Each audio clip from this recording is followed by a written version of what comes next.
Hey, what's up? It is DJ. I am back from Austria/Germany, and it is time to do the mods. In total, we got 22 mods today. All platforms got 17 new with 3 updates, and PC Mac players got 2 new. Heads up, I'm currently recording this video at around 9:30 at night as opposed to 9 or 9:30 in the morning. I've been up for close to 21 hours at this point with 0 sleep. So we'll do my best. Let's jump right in. Starting off, we have a new map. It is Pfraunstetten from Yogi. It is based in southwestern Germany. We do have some new crops that have been added to this map. We've got more soil angles, which means that whenever you're seeding, it goes with the flow, if you know what I mean. There's 3 different farms, which they say vary in layout and size, and 1 decorative farm, which could be sold, and then you can build your own. There's 130 fields in total on here. Meadows and forestry areas ranging from 1 hectare all the way up to 15. Speaking of 15, there are quite a few required mods as well. 9 of them, not 15, but 9 of them for sure. New crops include humus active, mustard, silage, maize or corn silage, rye, triticale, spelt, vet rye, green rye, and field grass. Very cool through there. If we take a look at the farmland that we own, we've got stuff that's kind of scattered around all the way around. Some of it's even like kind of hard to see, to be fair. The bright green does not do well. Hopefully Farming Simulator 28 or whatever it's going to be called uses red, so we could see it better. Is it just me? As far as your crop calendar, here is that. We've got a lot of stuff. It does look like most of the extra crops follow the barley setup. So there is that. As far as our animal pastures go, we got chickens, cow barn, pigsty, 2 of them in fact, and a sheep pasture. We do have animals already on the farm as well, so you'll be able to have that. As far as our productions, you got a dairy, grass drying, mineral feed production, oil mill, and small glass greenhouse. And then we've got a couple more available to us if we need. And as far as vehicles go, we have quite a few. Not only that, there's at least 1 required mod, which is in here, and that would be this one right here, the Chrome Trailer Pack. But here is the full list if you'd like to see every required mod. Now we jump into our vehicles. We have the CLAAS Jaguar 800 series. This includes 2 forage harvesters. We got a pickup and 2 forage harvester headers. Now between the 2 harvesters, you've got between 310 and 481 horsepower, or 321 up to 604. You may also notice that we've got a lot more fuel, higher speed on the second one, and it weighs more as well. Customization options are pretty similar though. Of course, we have those engine setups. If you want to change up the bottom, you can change that to a CLAAS gray or green if you would like. And we do have some additional weight for the back as well, which I like, and they've also included how many pounds it weighs. That's pretty cool. Also, there's a custom pipe that you can add on there too, with the rest being standard customization. Same thing goes for the 830 through 900 here as well. So nothing too wild and crazy, but you're not changing up the colors on this one. So that is one difference between the 2. Options for the tools, there is nothing that you could do with the pickup, although it does look really good. It's got a lot of detail on here, 3 meters at 8 miles an hour. As far as the smaller forage harvester header, this one's got a drum extension, and you could change up the design of it, which kind of looks pretty cool. 4.5 meters at 6 miles an hour. And then for the big boy, we do have the drum extensions here as well, and 6 meters at 6 miles per hour. So it's up there. Next one on the list, Fiat 160 180 90 DT series. This one, of course, got engines, wheel brands, wheel setups. We do have fender options, which is nice, beacon lights, mirrors, exhaust, and a front loader. You've also got interactive support, so that's cool. And you've got animations for the rear window, the rear roof window, yes, and the left door. Very cool. The third vehicle today is the Kastrnka. I'm not quite sure how to say this one, but there you go. We've only got a couple options here. 40 horsepower up to 80. We've got a front loader attacher for Quickie and Hauer, and then we've got colors for many different things around. It almost looks like it's articulated, but it's not. Drives like normal. Very interesting and unique setup. It also does something really weird in the game. It makes the outside of at least this map, I'm on 4 fields, it makes that disappear. It's really awkward. It's still there with the other 2, but this one it's EDU's gone now. I don't know where it went. Nonetheless, we'll say this. All of these look great. If you were looking to do a little bit more of a classic farm, these pieces of equipment, man, this one's interesting. But these two look really great together. Hopefully, either this one gets fixed up or I get an explanation of why this is happening. Now we jump into tools, and this one is very cool. So I spoke with the modders that made this one, the SMI modding team, got to talk to them at FarmCon, and I said, more Valentini, please. And they've delivered already. The Valentini Diablo series.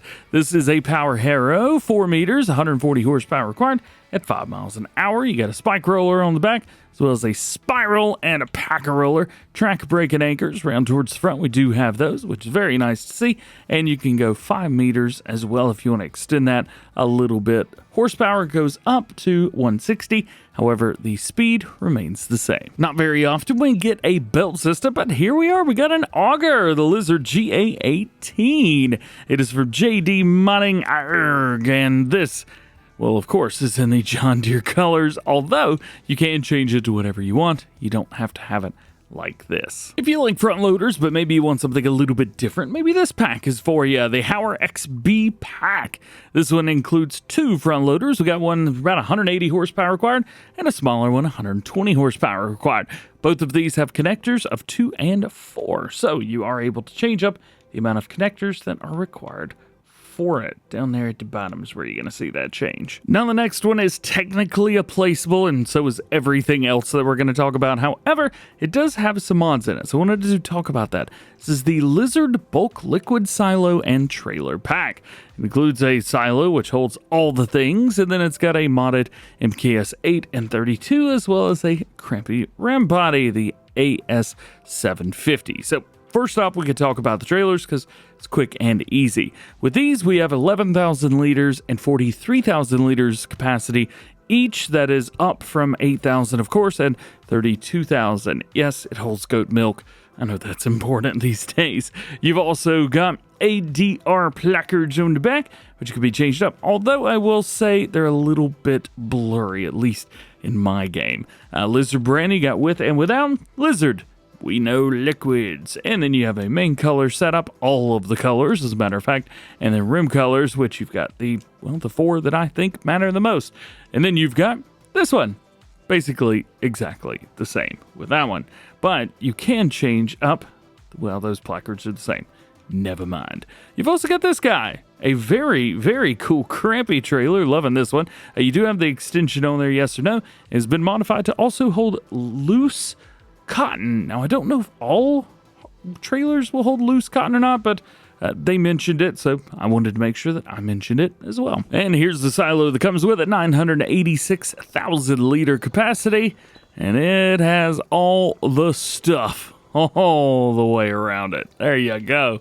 Ooh, kind of looks like a Lego piece almost. I know it ain't, but leave me alone. It's 9 p.m. right now when I'm recording this. We've also got other placeables like the SeedProduction, where you're going to need wheat and herbicide, and that is going to make seeds. And it makes a lot at a time. You got a 2 million liters of inputs.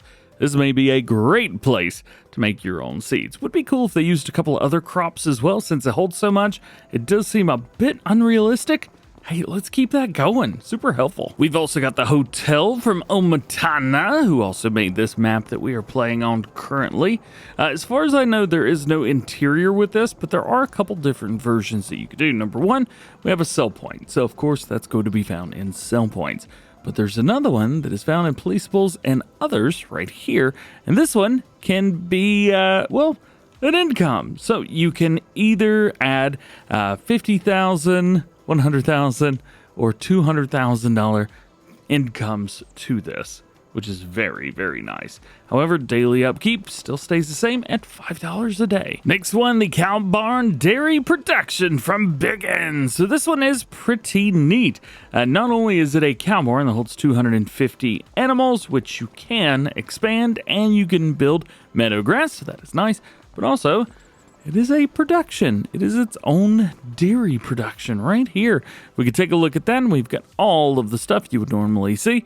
We've also got some chocolate milk in there as well. Love seeing that. It's pretty cool stuff. It doesn't go in automatically, so heads up through there. You will need to move like your milk from, swing them around. You need to move the milk from here to here. But the good thing is But the good thing is it's still all one placeable. He's also said to use the pallet blockers when making recipes with ingredients that have storage, as the pallets will keep spawning unless you block them. You've also got solar panels too, so that's pretty cool. Pallet blocker switch. Click that, moves all your pallets out of the way, and blocks it off. So no pallets will spawn. You can spawn them when you're ready. It's a pretty cool setup, and this kind of opens up a whole new world to animal barns and productions all in one. I didn't even know this was possible, but here we are. How cool. Of course, Biggins made it as well. We also have the medium-sized cow barn, which holds 40 cows right in here. Old grain dryers, which are actually not grain dryers at all, at least in the game. They are silos with lots of customization, by the way. Machine hall with workshop. This one is found in sheds. It is not in tools like you would normally expect with a workshop. You've got lights around everywhere. Plus, we've got this massive open area with huge bay doors. We've even got some fuel there. Can we take a look upstairs? Nothing crazy going on. As a matter of fact, there's a collision here. Won't even let me up there. Next up, the Garage Contractor. These are Horman Halls released back at Farming Simulator 22. They have been modified. We've got one with a workshop, and then the other one is the Garage Entrepreneur price. So, of course, in here, you've got one that'll make $1,440 a month, so it does make money, and this one does as well. One of the nice things with this one, anyway, is you've got all windows, doors, and switches are now animated. They've also made the interior rooms usable, so you'll be able to use those. Very nice. The upper rooms, there's now a changing room with a wardrobe, and almost all the chairs in the offices can now be used. How cool is that? It's about as cool as it gets. I love it. Next to last are the Bavarian Barns. You got a machine hall with shed, which is this little guy down here. And then you've got a production. What you do, you've got wood chip heating with this one, which is kind of neat. So, gonna poke our head around in here, take a look at that. Nothing really on that side. We've got our wood chip input there. If we open this door, we could take a look. So wood chips in and electric charge out. So we'll be making some money off of that. Kind of nice. I like that. That's neat. And lastly, the Bavarian farmhouse with hall. There are two versions of this, and one of them has a hayloft and a workshop. So that is very, very cool. Taking a little sneaky peek around the inside. This is the version with both of those. So you will be able to store your bells and stuff up top. As you can see, our trigger for that is right here. Storage is empty right now. It kind of reminds me of the old Stream Farm building a little bit, at least from that feature itself. However, that is about it. Sleepy time trigger is around towards the front, so unfortunately, no interior. But I will say this. The hotel I stayed at in Austria kind of looked a little bit like this. Not gonna lie. Now taking a look at our updates for all platforms. First one is precision farming. Now this is version 1.2. However, the changelog's not actually on the mod itself. To see this, you will need to go to the Farming Simulator website, go to the top and click updates. Then you're gonna find it here on the right hand side. When we click that, we get the full changelog. Added proper reset of nitrogen map, pH map, and statistics when buying or selling fields. Disabled higher application rate while driving too slow on modern sprayers, slurry takers, and manure spreaders. Now, only on sprayers without PWM and old spreaders. Fixed calculation of fertilizer usage depending on the current circumstances. Fixed display of individual scoring components of the environmental score. Fixed effects on Hardy Mega Sprayer. Fixed harvest mission progress on fields that had weeds. Fixed section control not working correctly and turning on random sections. Fixed several minor issues related to spraying and nitrogen level detection on fields. Fixed synchronization of sprint pattern and application rate settings on dedicated servers. and fix the yield calculations on potatoes and sugar beets. Second update for all platforms is the Pöttinger NOVADISC Pack. This will be version 1001, sound adjustments and additional adjustments. And lastly, the Big White Cow Barn version 111, manure heap repaired and expanded manure heap added. Lastly, today let's talk about new ones for PC and Mac players. We got the vehicle sleeper cab from GTX. With this script, it's now possible to use prepared vehicles to rest for the night. All players within 20 meters of a valid and empty vehicle will use the vehicle's bed camera or the nearest supported farmhouse camera when available. To start sleeping, walk up to a supported vehicle and use your default sleeping key. When you guys want to check these out, you can do that right here. There are some base game things that are supported, plus a handful of mods. Lastly, we got Fine Timescale Adjustment. The mod allows for finer timescale adjustments and to stop the time, although that can cause some issues, so do be careful with stopping the time. Mod allows it to be possible to have a timescale 0 to 1 in steps of 0.2, 0 to 15 in steps of 1, from 15 to 30 in steps of 5, and above that in steps of 10 and 20 up to 240 and 40 up to 400. From there, it is a max of 500. And that is it. Thank you so much for hanging out with me, and thank you for watching. I will have Farm Sim News coming out tomorrow morning, normal time. We'll also be doing a video showing off everything that came out with the new patch 1.10 today. Be very interested to see all of the goodies and see if anything has been broken. Hey, if you found anything that broke, let me know. Otherwise, have an awesome day. We'll catch you in the next one.